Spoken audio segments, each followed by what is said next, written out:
خاندانوں کے اندر کچھ شریر لوگ ہوتے ہیں جو چھوٹی بات کو بڑا کر کے زوجین کے سامنے الگ الگ پیش کر دیتے ہیں.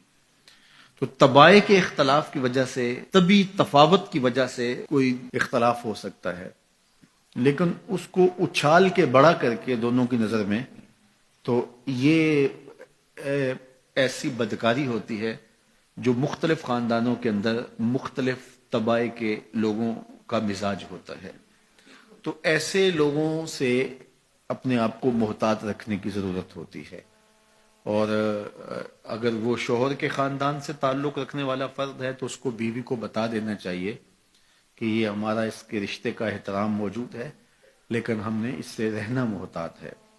اور اگر وہ بیوی کے خاندان کا فرد ہے تو بیوی شوہر کو بتا دے کہ یہ صاحب معزز تو بہت ہیں ہمارے خاندان میں، لیکن ماشاءاللہ شریر بھی بہت ہیں. ان کی مثال اس مکھی کی طرح ہے جو سارے بدن کو چھوڑ کے زخم کی جگہ پہ بیٹھتی ہے. کچھ لوگوں کی مثال ایسی ہوتی ہے، اچھائیاں چھوڑ دیں گے اور وہ وہاں بیٹھیں گے اور وہاں سے جو ہے وہ گندگی لے کے پھر اس کو پھیلائیں گے. لیکن آپ نے شہد کی مکھی کا مزاج بھی دیکھا ہوگا کہ وہ کڑوے رس چوس کے اس کو بھی شہد بنا ڈالتی ہے. تو اس طرح کے لوگ عمومی طور پہ جو ہے وہ خاندانوں کو توڑ دیتے ہیں اور دو لوگوں کے درمیان فساد اور شر کا ذریعہ بنتے ہیں.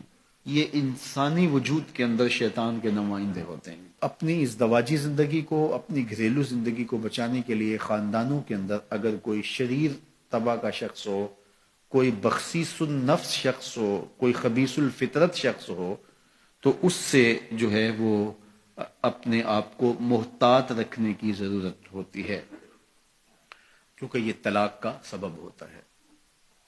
طلاق کا ایک سبب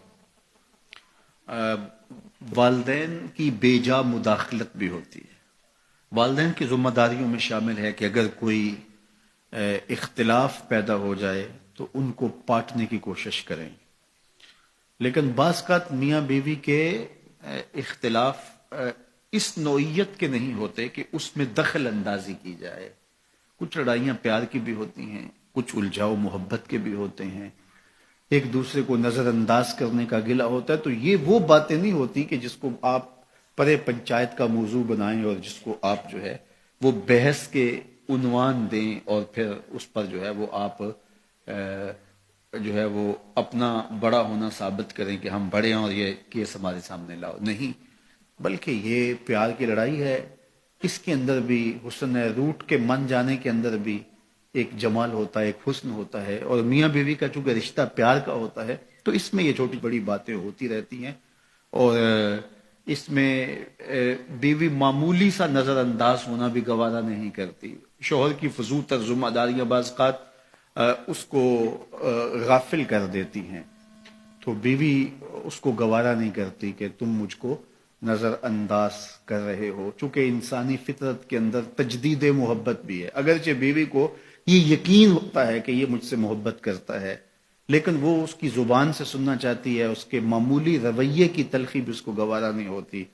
تو یہ ایک فطرت انسانی ہے، اور مرد کو یہ سمجھنا چاہیے کہ عورت سے جو ہے وہ اس کا اظہار کرتا رہے. وہ کیا کسی نے کہا تھا نا کہ محبت میں عجب تکرار کی خو ہے، محبت میں عجب تکرار کی خو ہے، کہو نہ کہ مجھے تم سے محبت ہے. تو یہ فطرت ہے، یہ تقاضا ہے انسان کا کہ وہ اس کا اظہار کرے. تو بعض کا بندہ کہتا ہے کہ میں ٹوٹ کے چاہتا ہوں، میں دل دماغ سے روح سے چاہتا ہوں، تو مجھے کیوں بار بار کہنے کی ضرورت ہے؟